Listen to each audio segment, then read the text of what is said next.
दोस्तों रात के 10 बज चुके हैं। मैं हूं आप सभी का अपना शाबिज मलिक और हाजिर हूं आप लोगों के सामने फिर से एक क्राइम की कहानी को लेके, एक क्राइम की घटना को लेके।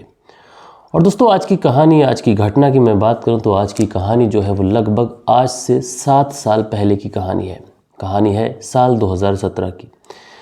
दरअसल कहानी की बात करें तो कहानी है राजस्थान प्रदेश से। राजस्थान प्रदेश का एक शहर अलवर, और इसी अलवर के अंतर्गत एक एरिया पड़ता है शिवाजी पार्क एरिया। इसी शिवाजी पार्क एरिया की ये कहानी है। 2 अक्टूबर साल 2017 का ये वो दिन था कि इसी गांधी जयंती वाले दिन 2 अक्टूबर साल 2017 को पुलिस थाने में एक फ़ोन पहुंचता है, और उस फ़ोन करने वाला व्यक्ति पुलिस को बताता है, थानेदार साहब को बताता है कि साहब हमारे ही इलाके में एक घर के अंदर कत्लेआम हो चुका है। उस घर में करीब करीब 5-6 लोग घायल हो चुके हैं, कई लोगों की जान जा चुकी है। अब जब ऐसी बात पुलिस वाला सुनता है, थानेदार साहब सुनते हैं, तो उनके भी चेहरे की हवाइयाँ उड़ जाती हैं कि उनके ही इलाके के अंदर 5 लोगों की हत्या हो चुकी है। आखिर इस तरीके का कैसे हो गया? थानेदार साहब के तो एकदम से होश गुम हो जाते हैं। जैसे तैसे कर वो अपने आप को संभालते हैं, और अपने आप को संभालने के बाद में अपनी टीम को लेते हैं, और टीम को लेने के बाद में सीधा उस घटना स्थल पर पहुंचते हैं जिस घटना स्थल के बारे में बताया गया था। अब दोस्तों जैसे ही पुलिस उस बताई हुई वाली जगह पर पहुंचती है और जैसे ही घर के अंदर पुलिस एंट्री लेती है, तो सामने का जो नज़ारा होता है उस नज़ारे को देखने के बाद में पुलिस की भी हवाइयाँ उड़ जाती है। दरअसल पूरे फर्श पे खून ही खून बिखरा हुआ था, चारों तरफ खून के निशान थे। कुछ लोग ऐसे थे कि जिनके पेट में चाकू लगा था, किसी की गर्दन पर चाकू लगा है, किसी की आंख में चाकू लगा है। इस तरीके का जब नज़ारा पुलिस देखती है तो पुलिस एकदम से परेशान हो जाती है। अब पुलिस ये देखने की कोशिश करती है कि जो लोग ज़ख्मी हैं क्या उनमें किसी के अंदर जान बाकी है, किसी की सांसें चल रही हैं या फिर नहीं, या फिर सबकी मृत्यु हो चुकी है। तो उसके बाद में जब पुलिस अपनी छानबीन करती है, वहाँ पर जो लोग थे उनकी बहुत बारीकी से समीक्षा करती है, तो पुलिस को ऐसा प्रतीत होता है शुरुआत में कि 2 लोग ऐसे हैं कि शायद जिनके अंदर जान बाकी है। अगर इनका इलाज कराया जाए तो हो सकता है कि इन लोगों की जान बच जाए। बाकी की 3 लोग ऐसे थे जिनकी मौके पे ही मृत्यु हो चुकी थी। इसलिए पुलिस ज़्यादा समय न गंवाते हुए सबसे पहले उन दोनों लोगों को अपनी गाड़ी में डालती है, और गाड़ी में डालने के बाद में सीधा हॉस्पिटल लेके जाती है। पुलिस हॉस्पिटल इस उम्मीद में लेके जाती है कि शायद अगर ये दोनों लोग बच जाएं तो खुलासा हो सके कि कौन आया था, किसने मारा, क्या वजह थी, इन सारी चीज़ों का कहीं खुलासा हो जाए। अब उसके बाद में जब पुलिस इन दोनों लोगों को हॉस्पिटल में लेके पहुंचती है, और डॉक्टर्स जो होते हैं जब वो इन दोनों का चेकअप करते हैं, इन दोनों को देखने की कोशिश करते हैं कि इनके अंदर कुछ बचा है या फिर नहीं, तो उसके बाद में डॉक्टर भी इन दोनों की मौत की पुष्टि कर देते हैं। अब जब डॉक्टर इन दोनों लोगों की भी मौत की पुष्टि करते हैं तो पुलिस वाले जो होते हैं वो बड़ा असमंजस में पड़ जाते हैं कि अब क्या हो। परिवार के 5 लोग हैं, 5 लोगों की हत्या हो चुकी है। 2 अक्टूबर साल 2017 का ये गांधी जयंती वाला दिन है, यानी कहीं ना कहीं महकमे के लिए बड़ी शर्म की बात है कि इस तरीके का 2 अक्टूबर वाले दिन हो गया। अब ना तो मोहल्ले वाले ने किसी ने कुछ देखा, ना तो कोई उस घर में कोई ऐसा बचा हुआ है जो बता सके। अब पुलिस वाले बड़े परेशान होते हैं। थोड़ा सा समय गुजरता है कि पुलिस वालों को कहीं से सूचना मिलती है कि इस परिवार के अंदर 2 लोग और हैं जो अभी जीवित बचे हुए हैं। इसलिए पुलिस वाले अब उन दोनों लोगों तक पहुंचना चाहते हैं, क्योंकि वही हैं जो कुछ बता सके। इसलिए पुलिस वाले उन दोनों लोगों के पास पहुंचते हैं, और उन दोनों के पास पहुंचने के बाद में उनसे पूछा जाता है कि क्या हो गया, कैसे कैसे आखिर इस तरीके की वारदात को अंजाम दे गया। पूरे परिवार में 5 लोग जिनकी बड़ी ही बेरहमी से हत्या कर दी गई, आखिर तुम लोग कहाँ थे? तो वो जो दोनों लोग होते हैं वो बताते हैं कि साहब हम लोग तो छत पे सोए हुए थे, और छत पे जब हम लोग सोए हुए थे तो होता क्या है कि सुबह सुबह पानी आता है, पानी की सप्लाई बहुत थोड़े समय के लिए आती है, तो हम लोगों को पानी भरने के लिए जाना होता है सुबह सुबह। तो सुबह सुबह का वक्त होता है, मेरी दीदी मुझे उठाती है कि चलो पानी ले आते हैं, पानी भर लेते हैं, क्योंकि सप्लाई चली जाएगी तो फिर बड़ा दिक्कत आएगी। उसके बाद में मैं उठती हूँ, अपनी बहन के साथ में नीचे जाती हूँ, और जैसे ही नीचे पहुँचती हूँ तो वहाँ का नज़ारा देखने के बाद में मेरे तो होश उड़ जाते हैं। दरअसल फर्श पर हर जगह खून ही खून था, दीवारों पर खून के छींटे। ये सब कुछ देखने के बाद में मेरे तो होश उड़ जाते हैं। अब जैसे ही ये नज़ारा मैंने देखा, मैं चीखने लगी, और मेरी चीख सुनकर आस पड़ोस के लोग आए। मेरी बहन ने जब इस तरीके का नज़ारा देखा तो वो तो वहीं पर गश्त खा के गिर जाती है। यानी ये महिला पुलिस को बताती है कि घर के अंदर कौन आया, किसने कत्ल किया, इस बारे में हमें नहीं पता। हम तो जब ऊपर से आए तो हमने इस तरीके का नज़ारा देखा, उसके बाद में चीख पुकार मची, मोहल्ला इकट्ठा हो गया। उसके बाद का जो नज़ारा है ये आपके सामने है। अब जब पुलिस वाले इस तरीके की बात सुनते हैं तो पुलिस वालों को ये बात बड़ी अटपटी सी भी लगती है। लेकिन दोस्तों, जिस परिवार के अंदर 5 लोगों का कत्ल हुआ है तो पुलिस एकदम से उस परिवार के लोगों से कुछ ज़्यादा सख्ती से भी पूछताछ नहीं कर सकती थी, क्योंकि जिस महिला का ये सब परिवार था, उस महिला के परिवार में जिन लोगों का कत्ल हुआ था उसमें उसका एक पति था और 3 उसके बेटे थे और एक भतीजा भी था। यानी इस तरीके से परिवार में कत्ल हुआ था, परिवार काफ़ी सदमे में था। इसलिए पुलिस वाले इस पूरे मामले को बहुत ही बारीकी से इन्वेस्टिगेट करते हैं और सबसे पहले पुलिस वाले ये जानने की कोशिश करते हैं कि आखिर इस घर के अंदर कितने लोग आए थे, यानी जो कातिल थे उन कातिलों में उनकी तादाद कितनी थी और कत्ल करने वाले जो लोग थे क्या वो एक ही लोग था या फिर कई सारे लोग थे। ये सारी चीज़ें इन्वेस्टिगेट करने के लिए पुलिस बहुत ही बारीकी से अपनी छानबीन शुरू करती है। अब दोस्तों, पुलिस वाले जो थे वो सबसे पहले उस इलाके में जितने भी सीसीटीवी कैमरास होते हैं उन सीसीटीवी कैमरा को खंगालने की कोशिश करती है, क्योंकि सीसीटीवी कैमरा में कहीं से कोई क्लू मिल जाए जिससे ये पता चल सके कि इस घर के अंदर घुसने वाले कातिल कितने थे, कौन वो लोग थे। इसलिए पुलिस की कुछ टीमें सीसीटीवी कैमरास को खंगालती हैं। कुछ लोग पुलिस वाले ऐसे होते हैं जो मोहल्ले पड़ोस में कुछ दुकानें होती हैं उन दुकानों पर जाकर पूछताछ करते हैं, खासकर वो दुकानें जो देर रात तक खुली रहती थी। अब जैसे ही पुलिस वाले दुकानों पर पूछताछ करते हैं, सीसीटीवी कैमरास खंगालते हैं, तो एक सीसीटीवी कैमरा से कुछ क्लू मिलता है। दरअसल उस सीसीटीवी कैमरा के अंदर 3 लोग ऐसे होते हैं जो इस घर से निकलते हुए दिखाई पड़ते हैं। साथ में उनके साथ में इसी घर की एक स्कूटी भी थी। अब जैसे ही पुलिस वाले ये सारी चीज़ें देखते हैं, वापस से लौटते हैं और लौटने के बाद में इस घर की जो 2 महिलाएं होती हैं उनसे फिर से पूछताछ करते हैं, क्या तुम्हारी कोई स्कूटी गायब है। तो वो जो दोनों महिलाएं होती हैं उनका तो रो रो कर वैसा ही बुरा हाल होता है, घर परिवार के अंदर वैसे ही इतने लोगों की हत्या हो चुकी है। इसलिए वो दोनों महिलाएं जैसे तैसे कर कर अपने आप को संभालती हैं और संभालने के बाद में बेचारी चेक वेक करती हैं कि कहीं से ऐसा तो नहीं कि उनकी स्कूटी भी गायब हो गई हो। और जैसे ही वो चेक करती हैं तो पता चलता है कि जो स्कूटी है वो भी गायब है। उसके बाद में वो लोग पुलिस को बताती हैं कि जी हाँ साहब, हमारी एक स्कूटी थी जो अब नहीं खड़ी है। इसका मतलब साफ है कि स्कूटी भी गायब हो चुकी है। अब जब पुलिस वाले ये बात सुनते हैं तो पुलिस वालों का जो शक होता है ये यकीन में बदल जाता है कि जो 3 लोग थे जो स्कूटी लेकर गए थे, कहीं ना कहीं कत्ल करने के पीछे अगर कोई है तो वो यही 3 लोग हैं। अब ये 3 लोग कौन हैं, इनका पता लगाना बहुत ज़्यादा ज़रूरी है। अब पुलिस वाले जो होते हैं वो इन तीनों लोगों के पीछे जी जान से पड़ जाते हैं। उधर ये जो मामला था, ये मामला भी अब खिंचने लगा था।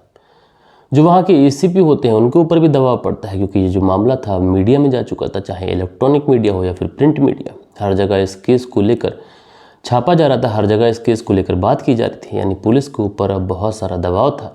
लेकिन पुलिस के पास में इस पूरे केस को सुलझाने के लिए पर्याप्त ना तो सबूत थे, ना ही पुलिस के पास में कुछ ऐसा क्लू था कि जिससे कातिल तक पहुंचा जा सके।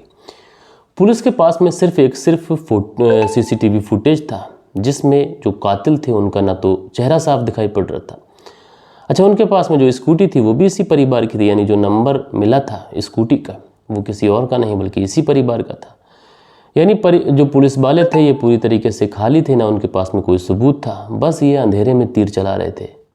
बहरहाल दोस्तों, पुलिस अपनी छानबीन में लगी हुई होती है। समय जो था वो धीरे धीरे गुजरता रहता है। इसी बीच में पुलिस को खबर मिलती है कि इस घर की जो महिला है, यानी जिसके पति और 3 बेटों की हत्या हो चुकी है, उस घर की जो महिला है वो अचानक से बेहोश हो गई, उसकी तबीयत खराब हो रही है। अब उसके बाद में पुलिस वाले जो होते हैं वो डॉक्टर्स के पास में इस महिला को भेजते हैं और इधर जो मोहल्ले पड़ोस के लोग होते हैं वो यही कह रहे होते हैं कि इस महिला के 3 बेटों की हत्या हो चुकी है, पति की हत्या हो चुकी है, कहीं ऐसा ना हो ये महिला जो है वो सदमे में मर जाए। अब आस पड़ोस के मोहल्लों में इस महिला को लेकर संवेदनाएं थीं और इधर पुलिस जो थी ये भी बड़ी परेशान थी कि ये जो महिला है इसको इतना बड़ा सदमा लग गया, कहीं ऐसा ना हो कि महिला के साथ में कुछ हो जाए, पूरा का पूरा परिवार ही सदमे में चला जाए।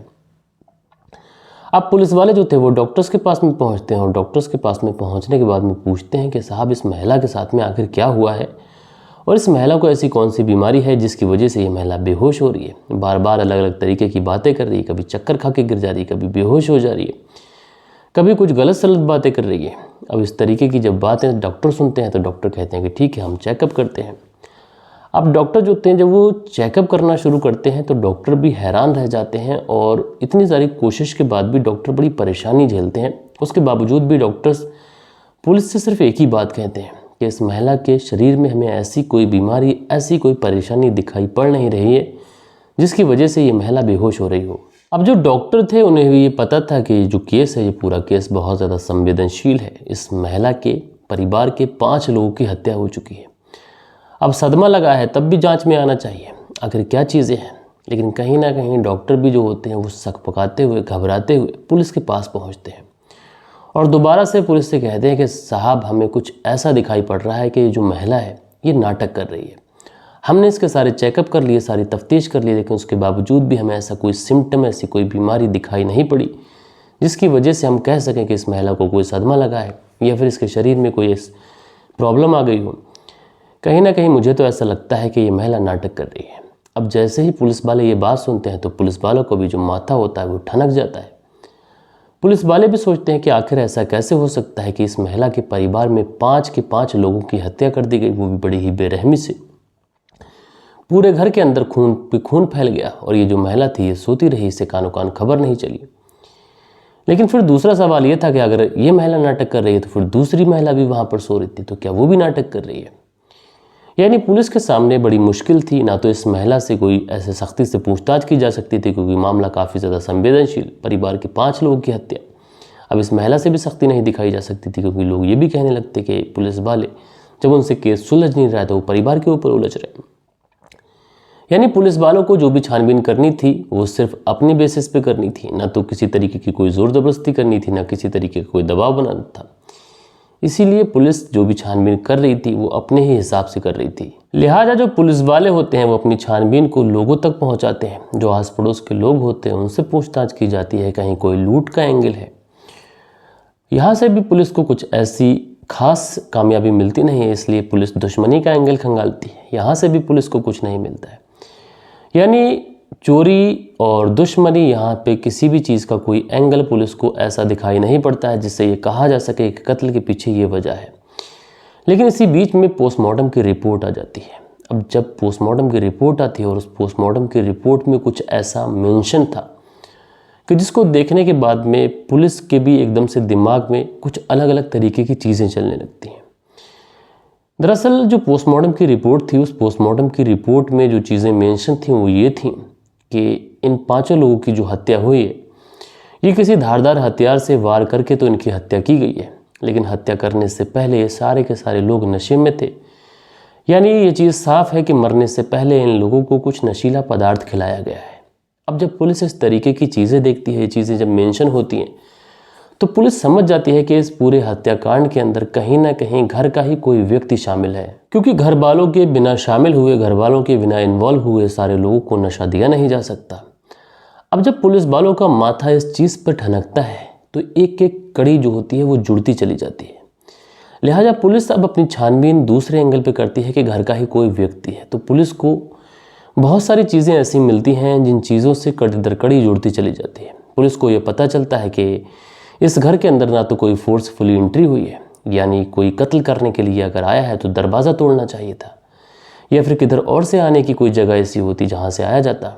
चलो ठीक है, अगर कोई व्यक्ति आ गया घर के अंदर तो घर के अंदर आने के बाद में वो ऐसे कैसे जा सकता है। यानी घर के अंदर कोई भी सामान छेड़ा नहीं गया था। सामान की तो छोड़ो, एक रुमाल भी इधर से उठाकर उधर नहीं रखा गया था। और दूसरी चीज़ जो सबसे ज़्यादा सवालों के घेरे में थी वो ये थी, यानी हत्या 5 लोगों की गई थी, एक व्यक्ति की हत्या नहीं की गई थी। अब जब 5 लोगों की हत्या की गई थी तो किसी ने भी अपने आप को बचाने की कोशिश क्यों नहीं की? किसी ने भी कातिल के साथ में कोई हाथापाई क्यों नहीं की? यानी जो कड़ी दर कड़ी थी वो अब जुड़ती चली थी और पुलिस जो थी वो इस केस में कातिल तक बहुत ही करीब थी। लिहाजा पुलिस वाले इस पूरे घर की कॉल डिटेल निकालते हैं और कॉल डिटेल जब निकालते हैं तो जितने भी लोग होते हैं जिनका कत्ल हो चुका था उन सारे ही लोगों की जो कॉल डिटेल होती है ये बहुत नॉर्मल होती है। लेकिन जो पत्नी संतोष होती है, जब इसकी कॉल डिटेल निकाली जाती है तो इसमें कुछ ऐसी चीज़ें सामने आती हैं कि पुलिस का अब जो शक था ये धीरे धीरे यकीन में बदल जाता है। दरअसल जो संतोष थी इसका एक नंबर से लगातार कॉल हो रही थी, लगातार उस नंबर पे बात हुई थी और ये जो नंबर था ना तो इसकी रिश्तेदारी में किसी का था, ना तो इसके किसी दूर के रिश्तेदार का ये नंबर था, ना तो ख़ानदान के अंदर किसी का नंबर था। यानी जो नंबर था ये किसी ऐसे व्यक्ति का था जो कि इसके रिश्तेदारों में, इसके रिलेशन में नहीं लगता था। ये जो नंबर था ये किसी हनुमान प्रसाद नाम के व्यक्ति का नंबर था। इसलिए पुलिस अब हनुमान प्रसाद नाम का जो व्यक्ति था इसे अरेस्ट करती है और जो संतोष थी इसको उठाती है और इन दोनों को उठाने के बाद में सीधा पुलिस थाने लेके जाती है। अब जब पुलिस इनसे पूछताछ करने की कोशिश करती है तो शुरुआत में तो जो संतोष थी ये अपने आप को बचाने के लिए कभी बेहोश होती, कभी इस तरीके का नाटक करती, कभी तबीयत खराब होने का नाटक करती। लेकिन दोस्तों पुलिस जब इन दोनों से अपने तरीके से पूछताछ करती है, जब सही बाला इन्हें अपना चेहरा दिखाती है तो ये जो दोनों लोग होते हैं पुलिस के सामने टूटते हैं। और टूटने के बाद में जो कहानी सुनाई जाती है, यकीनन दोस्तों ये कहानी एक ऐसी कहानी थी जिसने पूरे राजस्थान को एक ऐसे गम के अंदर मुब्तला कर दिया था जिसे सुनने के बाद में आप लोग भी हैरान होंगे, परेशान हो जाएंगे। दरअसल दोस्तों जो संतोष होती है ये ताइक्वांडो कोच होती है और इसकी शादी होती है बनवारी लाल से। दरअसल जो बनवारी लाल है हैवेल्स कंपनी में जॉब करता है, अच्छे खासी सैलरी है, ठीक ठाक पैसे कमा लेता है। लेकिन ये संतोष से उम्र में लगभग 11 साल बड़ा है। अब जब संतोष के घर परिवार वाले बनवारी लाल को अच्छी तरीके से पैसा कमाते हुए देखते हैं और देखते क्या है कि वो अच्छा खासा घर बार है, सब कुछ ठीक है, तो बिना संतोष की मर्जी जाने वो बनवारी लाल से उसका रिश्ता तय कर देते हैं। उसके बाद में संतोष की शादी बनवारी लाल से हो जाती है। लेकिन जो बनवारी लाल था ये बनवारी लाल अपने काम में ज़्यादा व्यस्त रहता था, संतोष के ऊपर ज़्यादा ध्यान भी नहीं देता था और इसीलिए जो संतोष थी ये भी काफ़ी ज़्यादा उदास रहती थी। लेकिन इसी बीच में ये ताइक्वांडो की कोचिंग करती है और ताइक्वांडो की जब कोचिंग करती है तो इसी बीच में इसकी मुलाकात होती है एक व्यक्ति से, जिस व्यक्ति का नाम हनुमान प्रसाद। अच्छा, जो हनुमान प्रसाद था ये भी उसी ताइक्वांडो में कभी कभी आता था और इसी बीच में जो संतोष थी वो अपने पति के साथ में रह तो रही थी और इसी बीच में इसके 3 बच्चे भी होते हैं। पहले बेटे का नाम अमन, दूसरे बेटे का नाम हैप्पी और तीसरे बेटे का नाम अज्जू। ये 3 बेटे हो जाते हैं। लेकिन जो बनवारी लाल था ये अपने काम में इतना ज़्यादा व्यस्त रहता था कि संतोष को उतना टाइम नहीं दे पाता था जितना उसे चाहिए था। इधर जब संतोष की मुलाकात इस जो मैंने नाम बताया आपको हनुमान प्रसाद इससे जब होती है तो उसके बाद में इनके बीच में थोड़ी बहुत बातचीत होती है। अब जब इनके बीच में बातचीत होती है तो इसी बातचीत के दौरान जो हनुमान प्रसाद होता है ये बातचीत करते हुए कहता है कि ये महिला कौन है। अब जैसे ही संतोष के कान में इस तरीके की बात पड़ती है कि जो हनुमान प्रसाद है ये कह रहा है कि ये लड़की कौन है, तो जो संतोष होती है ये मन ही मन इतनी ज़्यादा प्रसन्न हो जाती है। ये मन में सोचती है कि इसको तो मैं 17-18 साल की लड़की लग रही हूँ, जबकि मेरे तो 3 बच्चे भी हैं। ये सारी बात हनुमान प्रसाद को भी बताती है कि वो शादीशुदा है, उसके 3 बच्चे हैं। तो जो हनुमान प्रसाद होता है वो कहता है मुझे यकीन नहीं हो रहा है, तुम तो एक लड़की से भी ज़्यादा फिट हो, मानो तुम्हें देखते ही मुझे प्यार हो गया। तो उसके बाद में जो संतोष होती है वो वहाँ से मुस्कुराती है और मुस्कुराने के बाद में वहाँ से चली जाती है। और उसके बाद में इन दोनों का मिलना मिलाना शुरू होता है। अब जब मिलना मिलाना शुरू होता है दोस्ती होती है। अब जब दोस्ती होती है धीरे धीरे प्यार में बदलती है और जो प्यार होता है ये धीरे धीरे एक दूसरे के साथ में नाजायज़ संबंधों में बदल जाता है। अब दोस्तों जब इनके बीच में प्यार मोहब्बत नाजायज़ संबंध इस तरीके की चीज़ें जो हैं वो होने लगती हैं तो इसका जो बड़ा वाला बेटा होता है जिसका नाम अमन, 17-18 साल उसकी उम्र हो चुकी थी, 17-18 साल का हो चुका था। उसको कहीं ना कहीं ये समझ थी कि अच्छा और बुरा क्या होता है। जब वो अपनी माँ को रात रात भर फ़ोन पे किसी से बात करते हुए देखता तो उसे भी बड़ा बुरा लगता। अब वो समझ गया था कि उसकी माँ रात रात भर किसी से बात करती है, उससे मिलने जाती है। तो उसके बाद में वो अपने पिता को कॉल करता है और पिता को कॉल करने के बाद में उन्हें सारी बात बताता है। और जो पिता होते हैं जब वो इस तरीके की बात अपने बेटे के मुंह से सुनते हैं तो वो भी एकदम से बहुत हैरान हो जाते हैं, उनकी परेशानी भी बढ़ जाती है और वो तुरंत अपनी बीबी से बात करने के लिए घर पे आते हैं। अब जब वो अपनी पत्नी संतोष से बात करता है कि तुम्हें इस तरीके से नहीं करना चाहिए तो जो संतोष होती है कुछ उसे सकारात्मक जवाब तो देती नहीं है। इस वजह से जो बनवारी लाल होता है उसका जो गुस्सा होता है ये 7वें आसमान पर पहुंच जाता है। वो अपनी बीबी को संतोष को 2-3 थप्पड़ लगाता है और 2-3 थप्पड़ लगाते हुए कहता है कि अगर तुमने अब उस हनुमान प्रसाद से अगर दोबारा बात की तो मुझसे ज़्यादा बुरा कोई और होगा नहीं, मैं तुम्हें जान से मार दूंगा। अब जो हनुमान प्रसाद था वो लगातार संतोष को कॉल करता था। इधर जो बनवारी लाल था वो अपनी पत्नी को समझा चुका था। उसे लग रहा था कि उसने अपनी पत्नी को बहुत ज़्यादा सख्ती से समझाया है, शायद वो सुधर जाए। अब बनवारी लाल जितना ज़्यादा सख्त हो रहा था उधर उसकी पत्नी संतोष जो थी वो उतना ही ज़्यादा हनुमान प्रसाद के लिए पागल हो रही थी। वो हनुमान प्रसाद के लिए कुछ भी करने को तैयार थी। अब इसी बीच में धीरे धीरे समय गुजरता है। संतोष का जो पागलपन था ये हनुमान प्रसाद के लिए लगातार बढ़ता जाता है। कि इसी बीच में हनुमान प्रसाद और संतोष एक दिन मिलने का फैसला करते हैं। उसके बाद में ये लोग मिलते हैं और मिलने के बाद में ये लोग फैसला करते हैं कि ये लोग शादी करेंगे। अब जब शादी की बात आती है तो संतोष भी तैयार हो जाती है, लेकिन जो हनुमान प्रसाद होता है वो कहता है कि तुम अपने पति से तलाक ले लो, क्योंकि बिना तलाक लिए कैसे शादी करोगी। अब जब तलाक की बात आती है तो संतोष कहती है कि उसका जो पति है वो उसे तो तलाक देगा नहीं, कुछ ऐसा हो कि उसका पति ही इस रास्ते से हट जाए। अब जब पति के रास्ते से हटाने की बात आती है तो जो हनुमान प्रसाद होता है वो भी कहता है कि ठीक है, तुम्हारे पति को ही रास्ते से हटा दिया जाता है, क्योंकि अगर तलाक होगी नहीं तो हम लोग शादी कर नहीं पाएंगे। इससे बढ़िया बेहतर यही होगा कि जो तुम्हारा पति है जिसका नाम बनवारी लाल हो उसको ही रास्ते से हटा दिया जाए। अब चूंकि दोस्तों जो हनुमान था इसने भी कभी कत्ल नहीं किया था और जो संतोष थी इसने भी कभी कत्ल नहीं किया था, इसलिए कत्ल करना इन दोनों की बस की बात तो थी नहीं। इसलिए किसी सीरियल किलर या फिर जो इस तरीके के काम करता हो सुपारी किलर, उनको ढूंढते हैं। यानी सुपारी किलर को जब ढूंढते हैं तो बड़े डरते डराते लोगों से पूछते हैं कि कोई व्यक्ति ऐसा है जो पैसे लेकर मर्डर करता हो। अब आखिरकार इन्हें पता मिलता है तो इन्हें दो व्यक्ति मिलते हैं। पहले व्यक्ति का नाम दीपक और दूसरे का नाम कपिल। आखिरकार इन दोनों से बातचीत होती है और बातचीत होने के बाद में 3000 में जो पति था बनवारी लाल इसकी सुपारी दे दी जाती है। अब जब पति की सुपारी दे दी जाती है, बाकायदा जो डेट थी वो मुकर्रर हो जाती है। उसके बाद में जो हनुमान था वो कहता है कि तुम्हारे जो 3 बच्चे हैं उनका क्या होगा। तो उसी समय ये संतोष है वो कहती है कि दरअसल जो 3 बच्चे हैं उनको भी रास्ते से हटा देना चाहिए। उसके बाद सुपारी किलर को उन 3 बच्चों के बारे में भी बताया जाता है। उसके बाद में बाकायदा जो डेट है वो मुकर्रर कर दी जाती है। 2 अक्टूबर साल 2017 का ये वो दिन था कि जो संतोष होती है ये अपने ही घर में जब शाम का खाना बनाती है, लगभग 9 बजे के आसपास का समय होगा, जब ये घर परिवार के अंदर खाना बनाने के बाद में परोस रही होती है तो उसी समय ये रायता भी बनाती है और रायते के अंदर कुछ नशीली दवाइयाँ मिला देती है। अब ये जो नशीली दवाइयाँ रायते के अंदर मिलाई थी, ये रायता बनवारी को भी परोसती है। बनवारी भी उस रायते को खाता है। साथ के साथ में जो हैप्पी होता है छोटा बेटा उसको भी देती है, अज्जू को भी देती है। 2 बेटे खा चुके थे और जो बड़ा बेटा अमन था वो कहता है कि दरअसल उसे जुकाम है, सर्दी है, वो रायता नहीं खा सकता। उसके बाद में घर के अंदर एक बच्चा और होता है जो भतीजा है, उसका नाम निक्की है, उसको भी रायता देती है, वो भी रायता खा लेता है। अब उसके बाद में जो अमन है वो रायता खाने से इनकार करता है। तो जो माँ होती है संतोष ये बहुत उसे समझाती है कि कुछ नहीं होगा, रायते से खा लो, ये बस वहम है, रायते से कभी जुकाम नहीं होता। लेकिन जो अमन होता है वो कहता है कि मैं नहीं खाऊंगा, मुझे बहुत ज़्यादा जुकाम है और रायता मुझे नुकसान करेगा। उसके बाद में जो कुछ और सब्जी वगैरह होती हैं वो खाता है और खाने के बाद में अपने कमरे के अंदर सोना चला जाता है। अब जैसे ही वो सोने के लिए जाता है, जो संतोष है ये छत पे चली जाती है और छत पे जाने के बाद में ये इंतज़ार करने लगती है। लगभग 10 से 11 बजे के आसपास का समय होता है कि उसी समय जो हनुमान प्रसाद होता है ये आता है। अब इन दोनों के बीच में आंखों ही आंखों में इशारा होता है।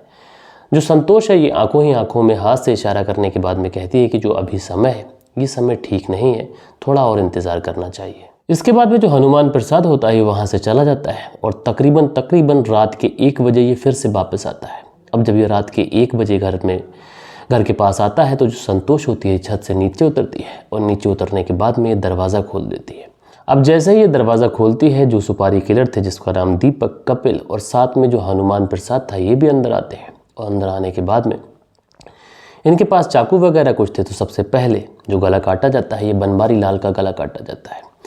अब जब बनवारी लाल का गला काटा जाता है तो बड़ा बेटा अमन, जो कि जिसने रायता खाया नहीं था, नशा उसे था नहीं, उसकी आँख खुल जाती है। अब जैसे ही उसकी आँख खुलते ही ये दोनों जो लोग होते हैं, जो सुपारी किलर हैं, उसका भी गला काट देते हैं। उसके बाद में जो छोटा बेटा होता है जिसका नाम हैप्पी, जिसकी उम्र 14 साल है, उसका भी गला काटा जाता है। उसके बाद में जो भतीजा होता है निक्की, जिसकी उम्र 12 साल है, उसका भी गला काटा जाता है। उसके बाद में अज्जू, जो कि संतोष का बेटा है, जिसकी उम्र 9 साल है, उसका भी गला काट दिया जाता है। उसके बाद में जो बहन थी जो रायता खाकर ऊपर गहरी नींद में सोई थी, उसका इस पूरे केस से लेना देना था नहीं। उसके बाद में ये लोग उसकी जान बख्श देते हैं। अब चूंकि कत्ल करने के बाद में इन लोगों को भागना था, इसलिए जो संतोष थी अपनी स्कूटी देती है और स्कूटी देने के बाद में कहती है कि इस स्कूटी को कुछ ऐसी सुनसान जगह पर ले जाकर खड़ी करना कि तुम्हें खड़ा करते हुए कोई ना देखे। उसके बाद में वो जो तीनों कातिल थे ये उस स्कूटी से भाग जाते हैं। जो 2 सुपारी किलर थे ये अपने अपने गाँव पहुँच जाते हैं और जो हनुमान प्रसाद होता है ये कहीं जाकर छुप जाता है। लेकिन दोस्तों इन लोगों का ये मानना था कि ये कत्ल करेंगे, कत्ल करने के बाद में बच जाएंगे। चूँकि संतोष ऐसा सोच रही थी कि वो कोई सबूत छोड़ेगी नहीं, थोड़े दिनों तक बीमारी का नाटक करेगी, उसके बाद में ठीक हो जाएगी, उसके बाद में हनुमान प्रसाद से शादी कर लेगी। लेकिन दोस्तों कहते हैं ना कि इंसान क्राइम करता है, क्राइम करने से पहले प्लानिंग करता है, लेकिन ये जो प्लानिंग होती है उसका सिर्फ वहम होती है, क्योंकि पुलिस जो होती है वो अगर कातिल तक पहुंचना चाहे तो बड़ी ही आसानी से पहुंच सकती है और मामले को सुलझा ही देती है। ऐसा ही इस केस के अंदर भी हुआ।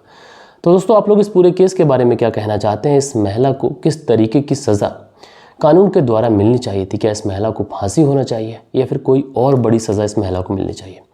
आप लोग अपनी राय नीचे कमेंट्स बॉक्स में दीजिएगा। और कल के दिन जिन लोगों को भी कमेंट्स आए हैं, अब वक्त होता है कि उन लोगों के कमेंट्स पढ़े जाएं।